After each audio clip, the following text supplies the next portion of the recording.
Good afternoon, morning, evening, whatever it is for you when you're watching this video. Teng'a here, and today I'm doing a part 2 to my last video.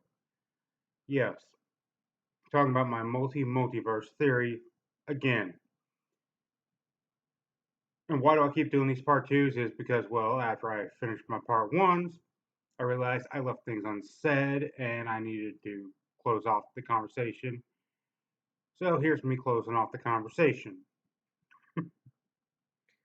First off, let me just state when I'm talking about my multiverse theory, and I'm using sci-fi as references in the video, in as examples for other multiverses that could exist. I'm going to go and be very scientific here and state that while I know that there may not actually be multiverses out there with sci-fi as their guidelines, I'm not closing off the book on that exact entirely. I'm saying it's possible, just whatever you want to say. It's possible a bit. So if it's possible a bit, I'm not going to say it's not possible at all. I'm just going to say it might be unlikely, but there is a chance. And I'll leave it at that. Another portion of what I thought of after I finished posting my last video was that during my conversation with it, talking to you and about this, I realized something that there was another analogy I could have used, shifting from the forest analogy I was using in my first video. This is a very easy to relate to analogy as well, hopefully. Let's say we are a microbe sitting upon a multiverse in, say, a garden shop's actual garden section with plants. Say we are a microbe that lives within a universe,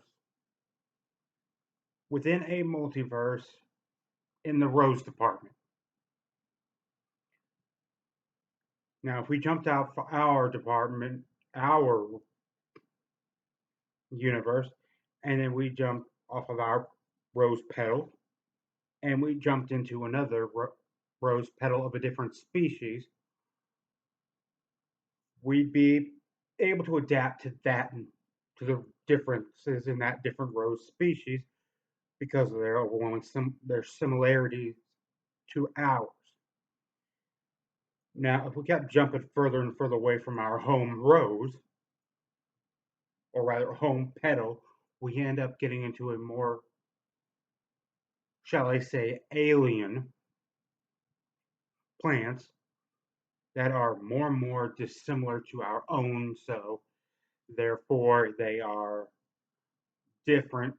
Therefore, we have to become more and more used to things being less like our own home petal. Yes, we'll be able to handle roses. We might be able to handle the carnations. We might be able to handle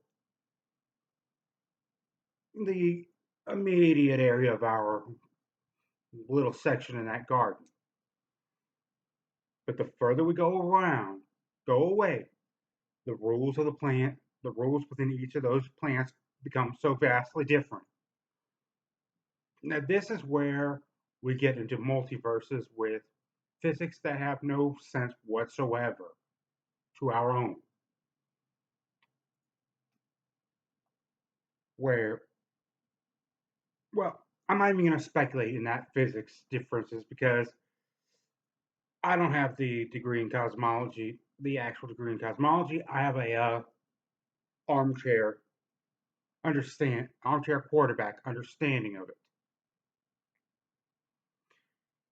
Now, that being said, though, I'm still saying that these multiverses that we exist, that could exist, are different enough to inhabit an entirely new multiverse, tree or flower or what have you. Now, again, I'm going to ask you to, well, press the buttons down below and tell me what you're thinking about this context, about this theory, either attached to this video or attached to my first video, which I will annotate approximately here. Now, if you wouldn't mind liking and subscribing to me, liking or subscribing, I'd greatly appreciate that. And I'm going to sign off now by saying I'm out.